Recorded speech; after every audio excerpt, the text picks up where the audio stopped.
The astrologer sees time quite differently.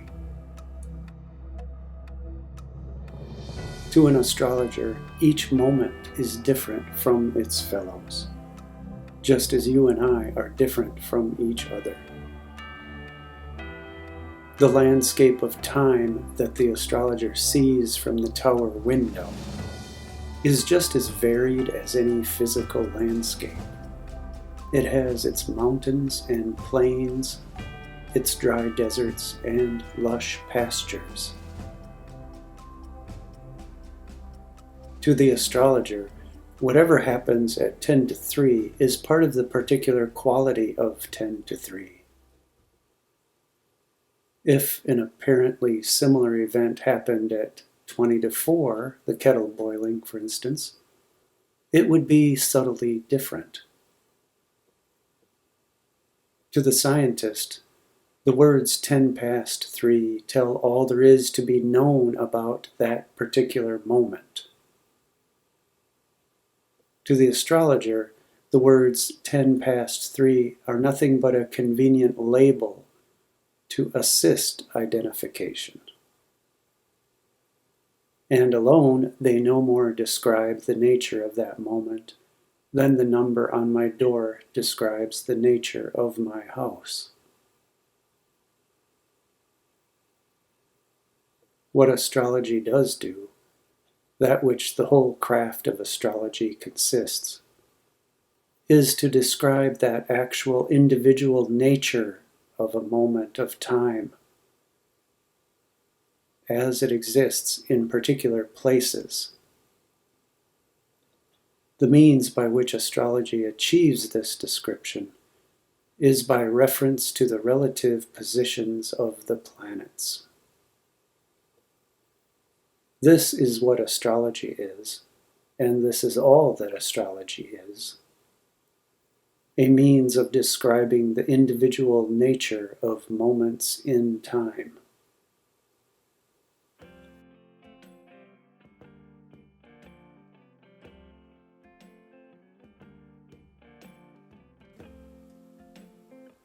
The moments which we choose to describe are those of significance in whichever context we are working. They might be the moment of a birth, of a marriage, the foundation of an empire, or the asking of a question. Knowing the context and understanding the nature of the moment, the astrologer may make an informed judgment as to what is likely to follow. There is nothing magical in this. Once we accept that time varies in the same way as place, the possibility of prediction inevitably follows.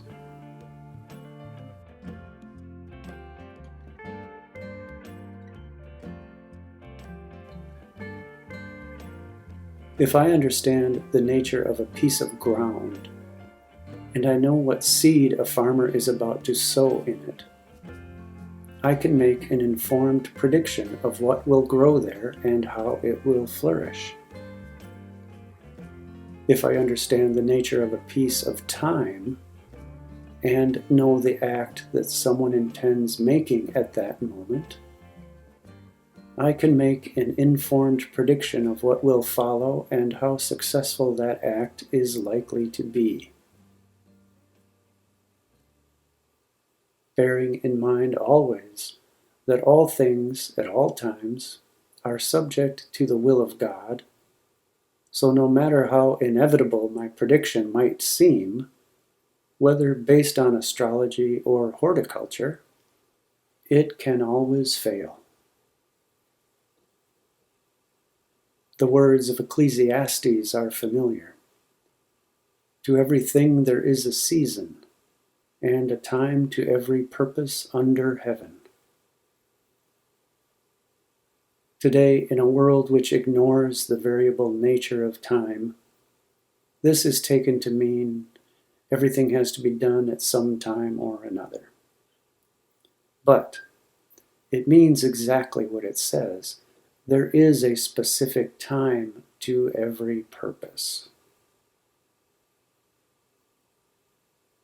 That which is done in its time will prosper, and that which is not will not. As surely as seed that is sown in fertile ground will grow, and that which is sown in barren ground will fail.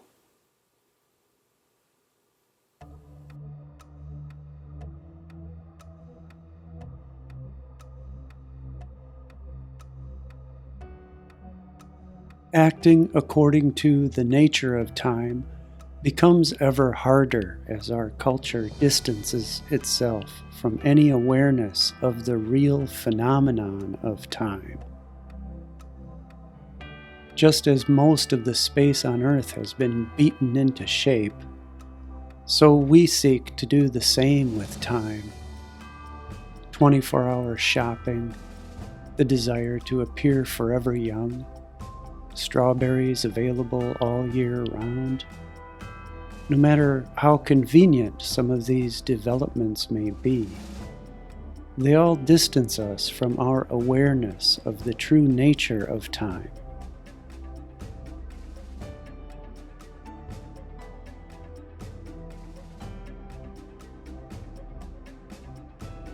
It is not insignificant that the glare of the electricity in our streets makes it even harder to see the stars, the markers of true time.